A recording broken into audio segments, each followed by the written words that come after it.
Feng Tianxing perlahan menggelengkan kepalanya dan menjelaskan kepada Kalisela.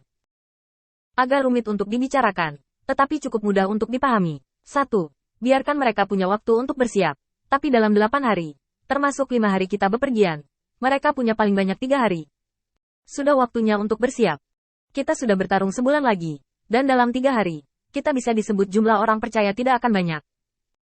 Kedua, kamu perlu bersiap untuk masalah ini, dan biarkan orang-orang menyebarkan berita, mengatakan bahwa kamu harus memberi Apollo, Dewa Cahaya, 3 hari lagi untuk mempertimbangkan menyerah, dan yang terbaik adalah memberitahukannya kepada semua orang.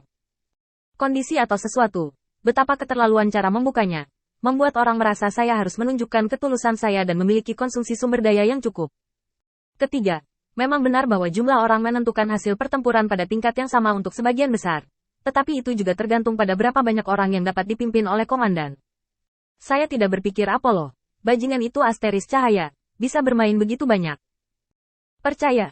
Keempat, pertempuran di bawah adalah urusanmu. Aku sangat percaya padamu dan percaya bahwa kamu bisa menang. Setelah pertempuran ini, akan jauh lebih mudah untuk menaklukkan yurisdiksi Apollo, Dewa Cahaya. Setelah semua pembicaraan ini, Kalisero mengangguk tak berdaya. Oke, kalau begitu aku akan membuat pengaturan. Rencana Feng Tianxing sangat berisiko, dan dia bahkan telah mengambil risiko ke titik di mana dia tidak dapat menerimanya. Tetapi tidak ada yang bisa dia lakukan.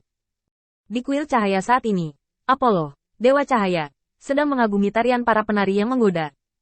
Di bawah sinar matahari yang cerah, butiran keringat di dahi para penari membuat para wanita ini semakin cantik. Apollo, Dewa Cahaya, mengambil anggur yang dipersembahkan oleh anak buahnya, dan akan memilih seorang wanita untuk kampanye meningkatkan populasi. Dengan pelajaran Zeus, sebagian besar dari 12 dewa utama mempromosikan anak-anak mereka sendiri dan ada sebagai kuil tambahan. Khusus untuk Apollo, Dewa Cahaya, dia adalah pendukung Zeus yang paling setia. Bahkan jika masalah ini dikritik, dia akan melakukannya tanpa ragu. Ini adalah salah satu cara kesetiaannya, dan Apollo, Dewa Cahaya, memang mendapat banyak keuntungan dari perilakunya ini.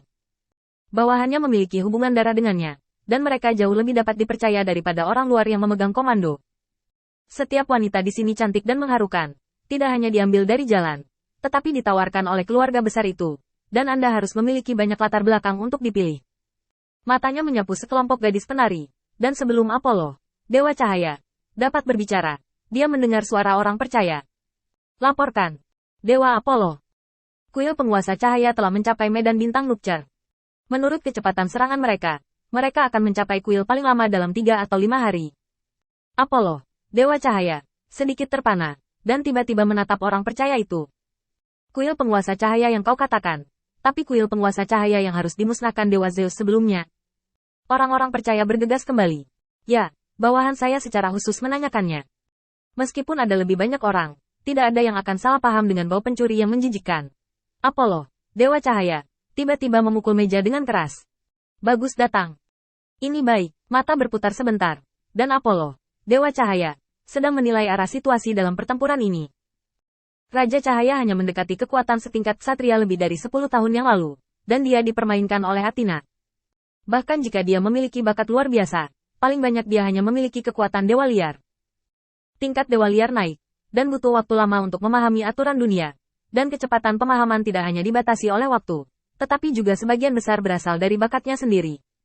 Dengan kata lain, bakat adalah jarak antara Tuhan dan Tuhan. Apalagi menurut informasi yang salah yang Athena berikan padanya saat dia menggoda penguasa cahaya. Ada penyimpangan tertentu dalam persepsi kekuatan Master Cahaya. Pada awalnya, setidaknya ada 4 ranah utama. Sekarang bahkan jika dia bereaksi, dia akan default ke 3 ranah utama paling banyak. Setelah perhitungan seperti itu, hati Apollo, Dewa Cahaya, tiba-tiba ditentukan.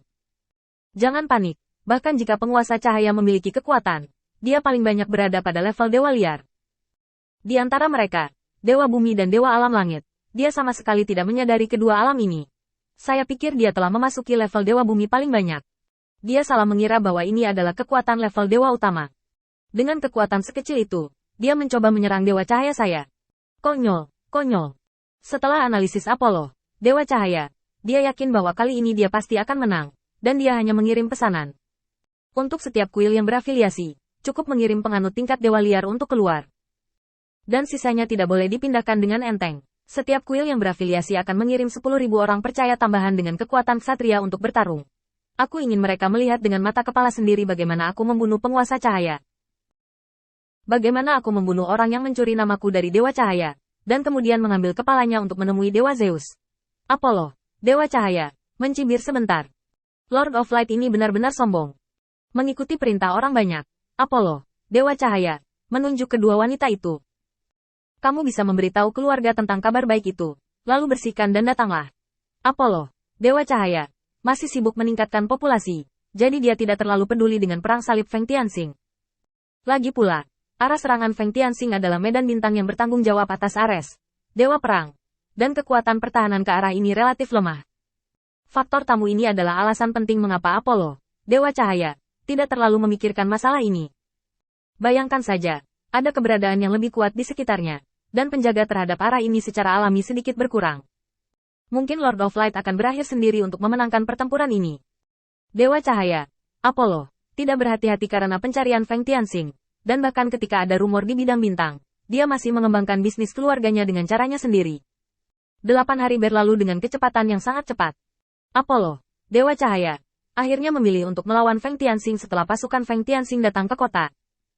Apollo, Dewa Cahaya, terbangun dari desa yang lembut, lalu memilah baju besi dan pakaiannya, lalu perlahan-lahan datang ke kuil. Saat ini, sudah ada orang yang berdiri di dalam dan di luar kuil. Ini semua adalah orang percaya di level ksatria yang dia mobilisasi dari luar. Meskipun orang percaya seperti itu telah mencapai jumlah tertentu, tidak akan ada banyak perubahan pada intinya. Meskipun tenaga kuil penguasa cahaya tidak sama besarnya, Apollo, Dewa Cahaya, merasa bahwa dia bisa bertarung. Di mata, kekaguman, semua orang, Apollo, Dewa Cahaya, akhirnya membuat rencana untuk menyerang.